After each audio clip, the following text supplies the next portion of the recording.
Bom dia, vamos aqui então dando sequência ao nosso capítulo 5, agora ir para o artigo 131. O artigo 131 basicamente é o que, pessoal? É, entre aspas, uma colher de chá para motivar o servidor que foi punido com as penalidades de advertência ou de suspensão.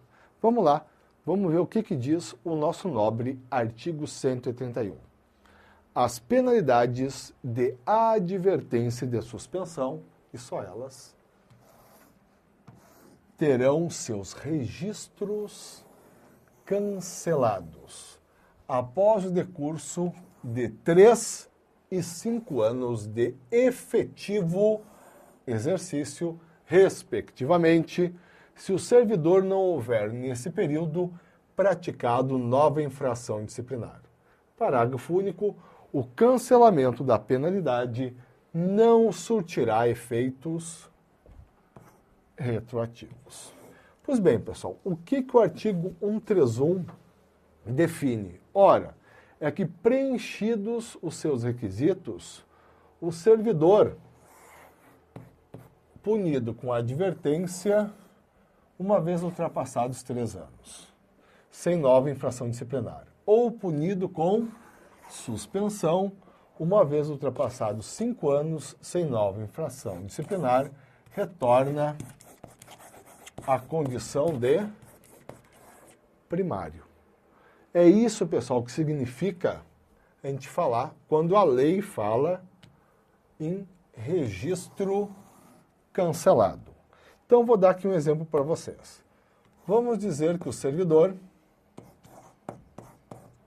em 2001, ele violou o artigo 116, inciso 4 da 812, em virtude do qual foi punido com pena de advertência. Tranquilo.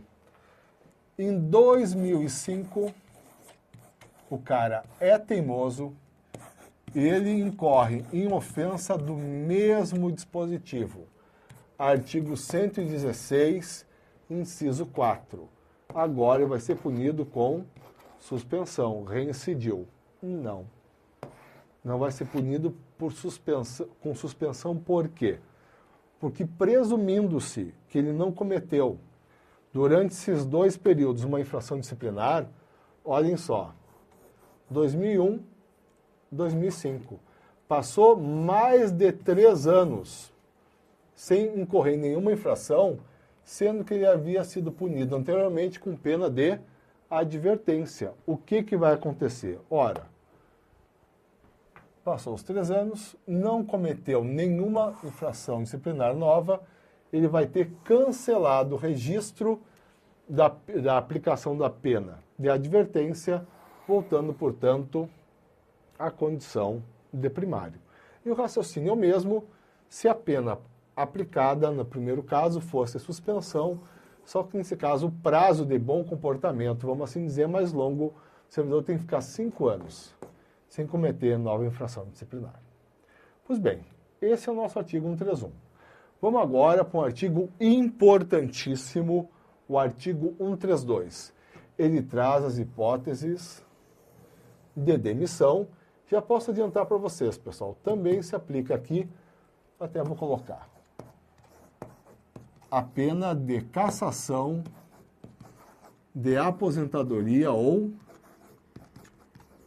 disponibilidade. Então, vamos lá, iniciando aqui a leitura do artigo 132.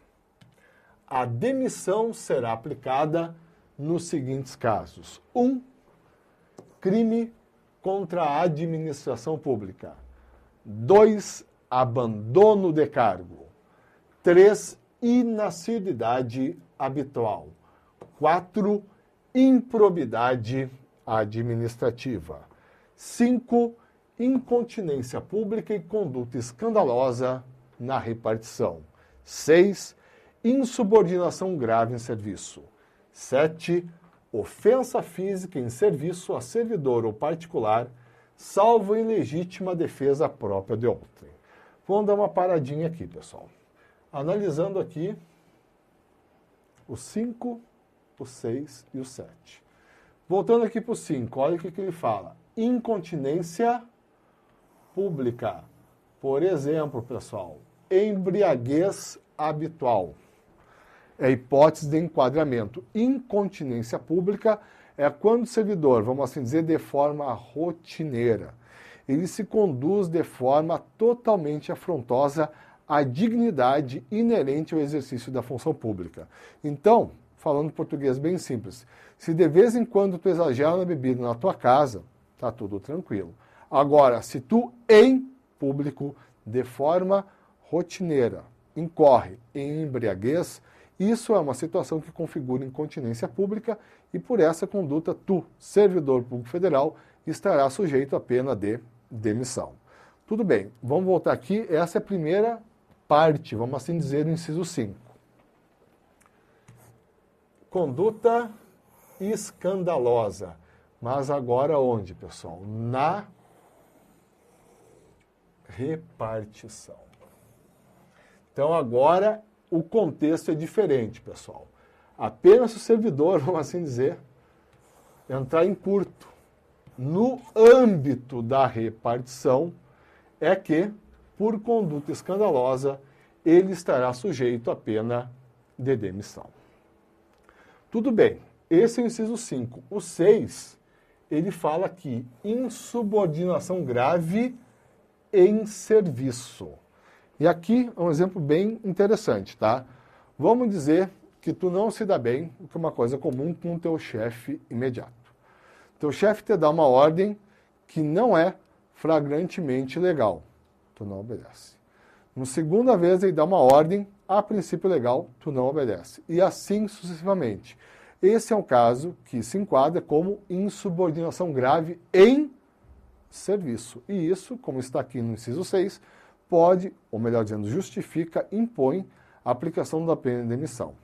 Mas, num contexto diferente, vamos dizer que todo fim de semana se reúne o pessoal da repartição para jogar um futebolzinho. E o teu chefe é o capitão do time. Aí o cara manda aqui, manda lá, manda colar. Tu pode tranquilamente fazer o quê, pessoal? Tu pode simplesmente desconsiderar as orientações, por quê? Porque tu está tendo um caso de insubordinação. Se tu joga todo fim de semana, tu pode entender que é uma insubordinação grave, mas não se configurou essa insubordinação grave no ambiente de serviço. E isso é um fato totalmente atípico para 812.90. Então, voltando aqui, a insubordinação grave, que impõe a aplicação da pena de demissão, é insubordinação grave em serviço.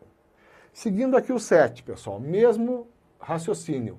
Ofensa física em serviço, a servidor ou a particular, salvo legítima defesa própria de outrem.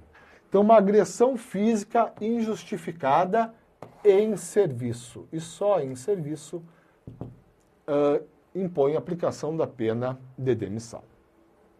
Seguindo aqui, pessoal, o inciso 8. Aplicação irregular de dinheiros públicos. Vamos lá, inciso 9. Revelação de segredo do qual se apropriou em razão do cargo. 10.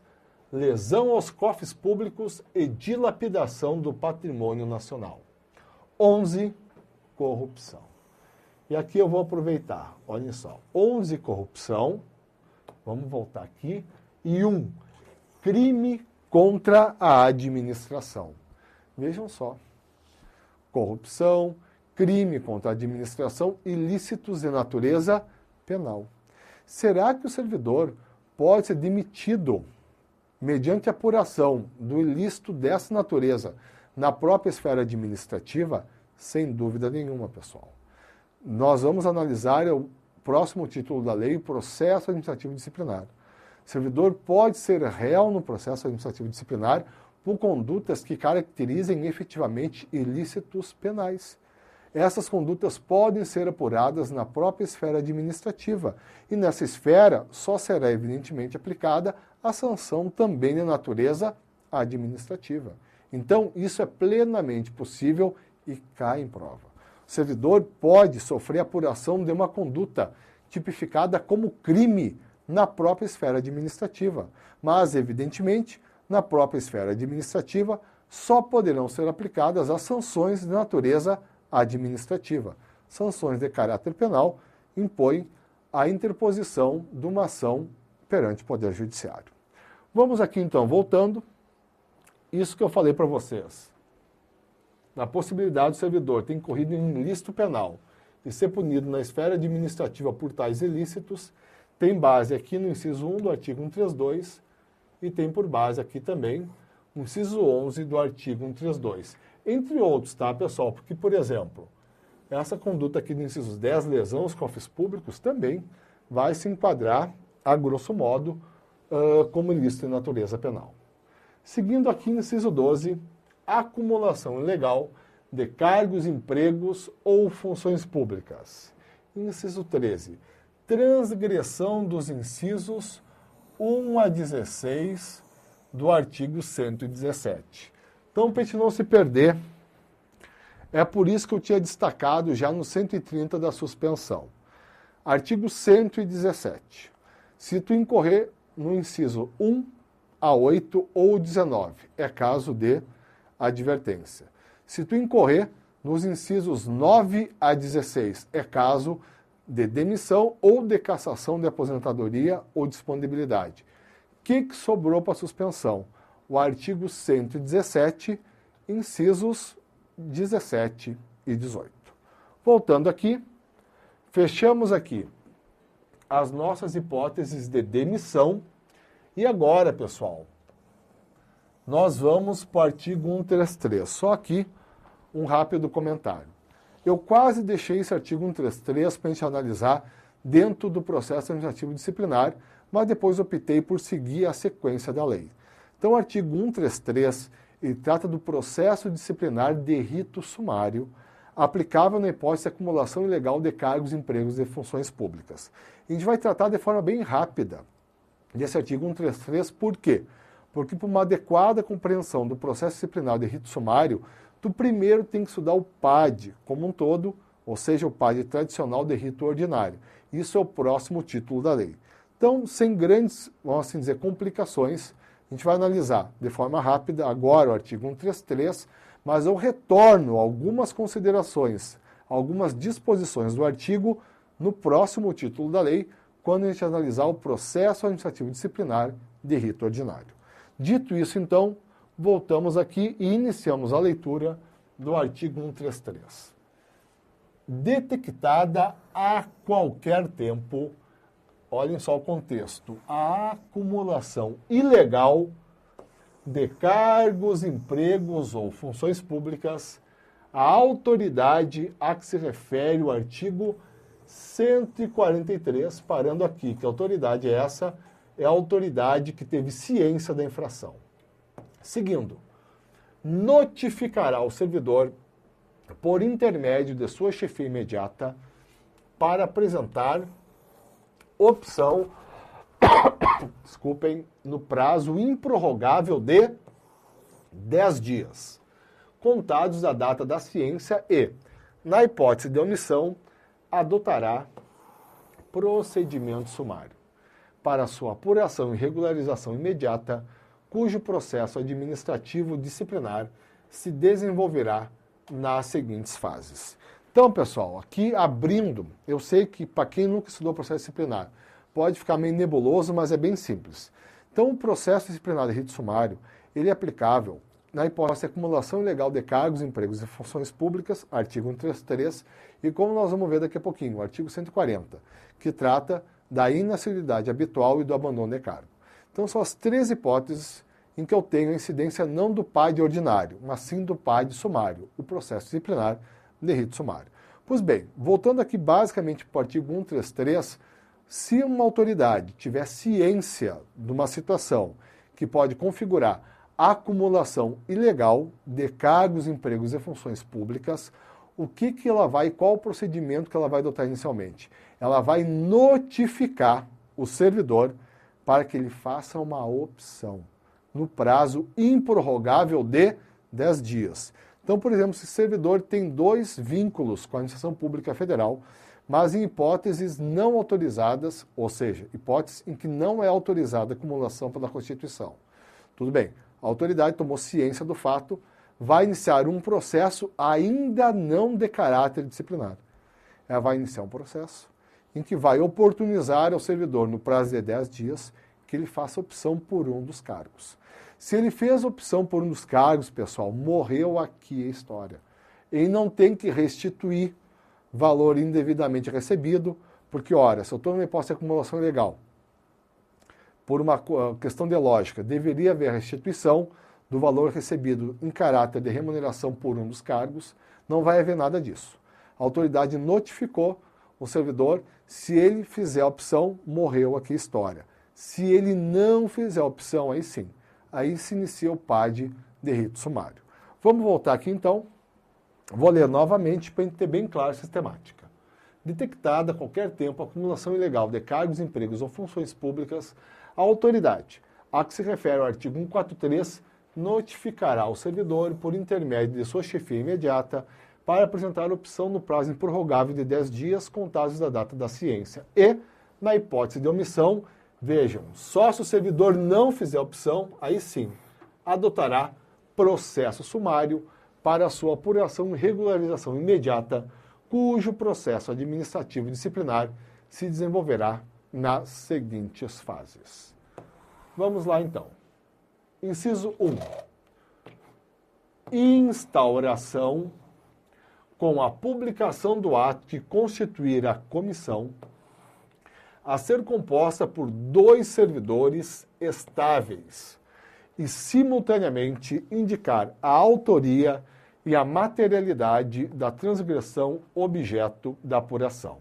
Então vejam só, da mesma forma que o PAD ordinário, o PAD sumário, ele é dividido em 3 fases.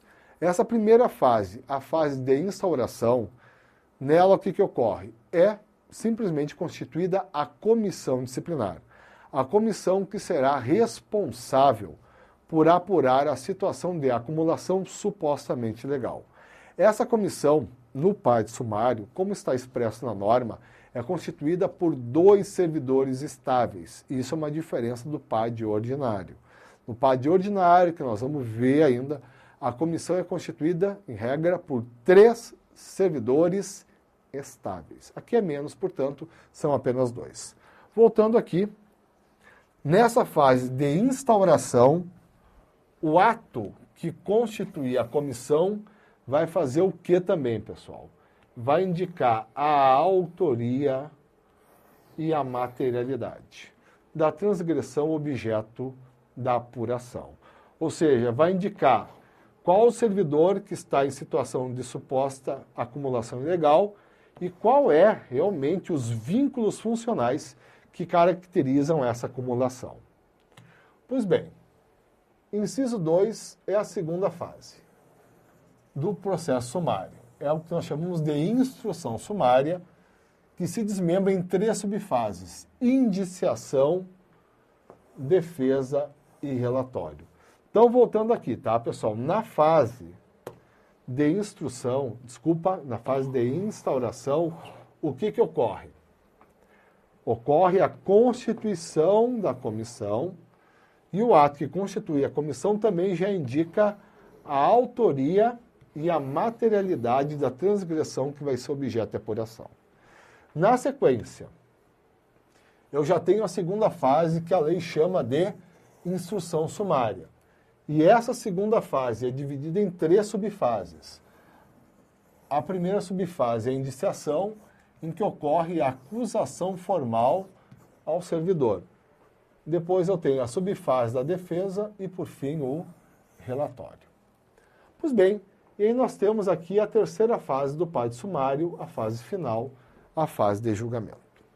Tranquilo. Seguindo aqui, parágrafo 1º, pessoal, ele define como se dará a autoria e a materialidade referidos aqui no inciso 1 do artigo 133. O que ele nos diz? Iniciando a leitura.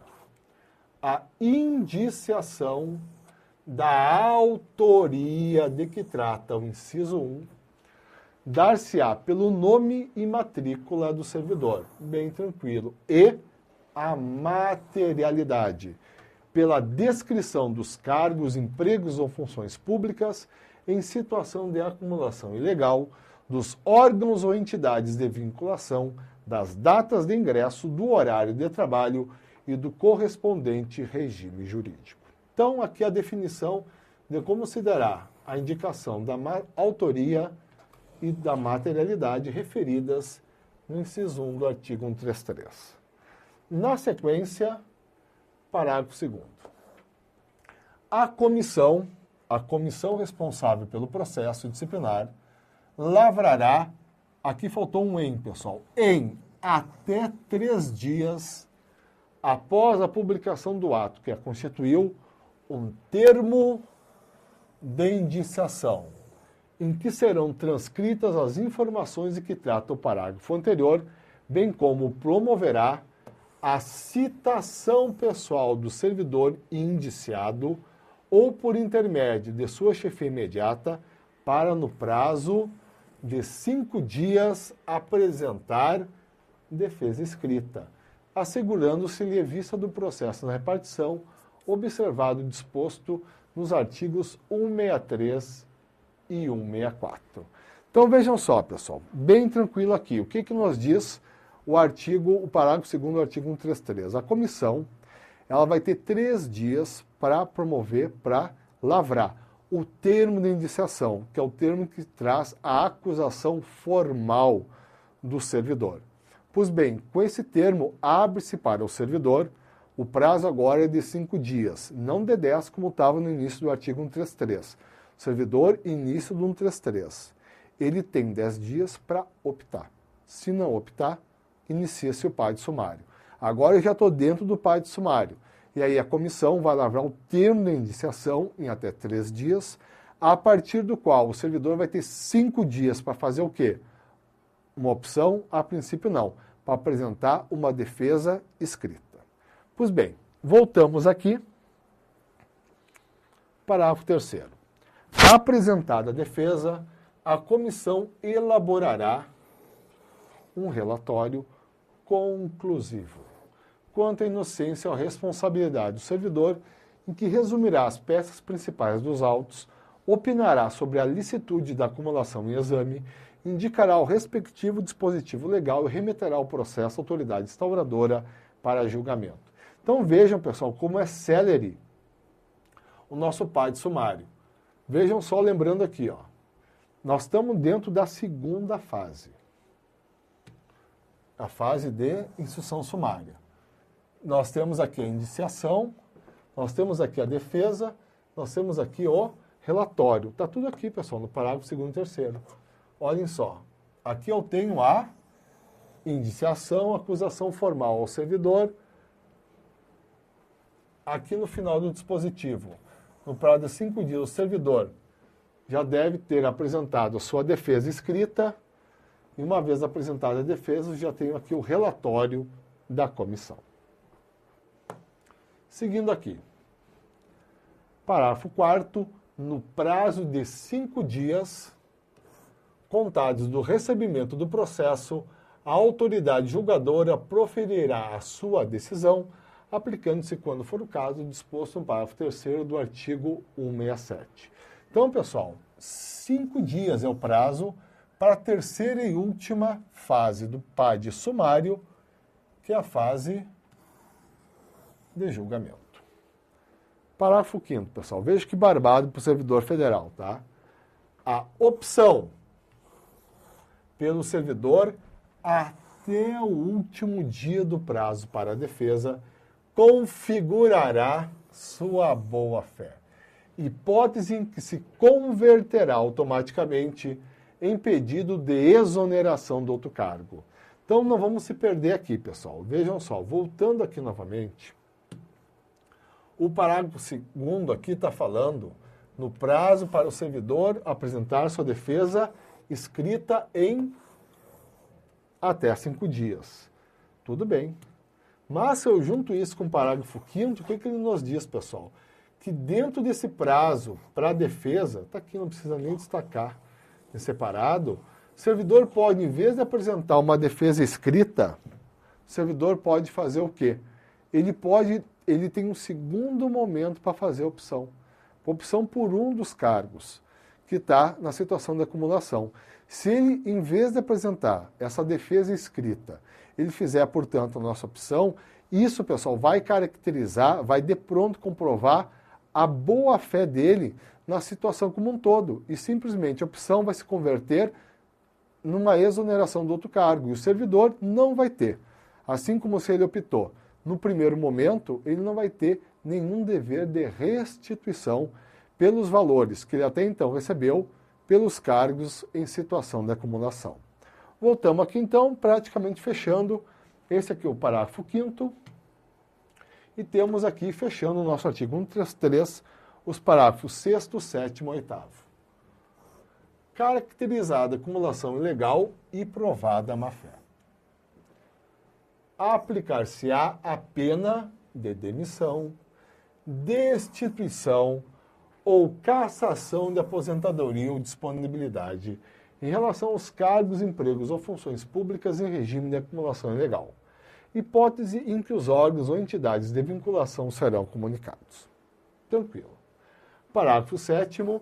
O prazo para a conclusão do processo administrativo disciplinar submetido ao rito sumário não excederá 30 dias, contados da data da publicação do ato que constituir a comissão, admitida a sua prorrogação por até 15 dias, quando as circunstâncias o exigirem. Ou seja, 30 inicial, havendo a possibilidade de prorrogação por mais 15 dias, chegando um total de 45. Claro, não vou destacar, tá, pessoal, porque vai ficar muito confusa a explicação, mas essa é mais uma grande diferença com relação ao PAD ordinário. Porque o PAD ordinário, ele tem um processo inicial de 60 dias, passível de prorrogação por mais 60 dias. Chegamos, portanto, num total de 120 dias no ordinário. No sumário, a gente viu que é bem mais curto, o prazo é de 45 dias. Pois bem, voltando aqui, pessoal, temos agora o parágrafo 8º, que nos diz de forma bem simples. O procedimento sumário rege-se pelas disposições desse artigo, observando-se no que lhe for aplicável, no que couber, subsidiariamente, as disposições dos títulos 4 e 5 dessa lei. Ou seja, pessoal, é a determinação de aplicação subsidiária das regras da lei para o PAD. Poxa, só um pouquinho. Para o nosso PAD ordinário.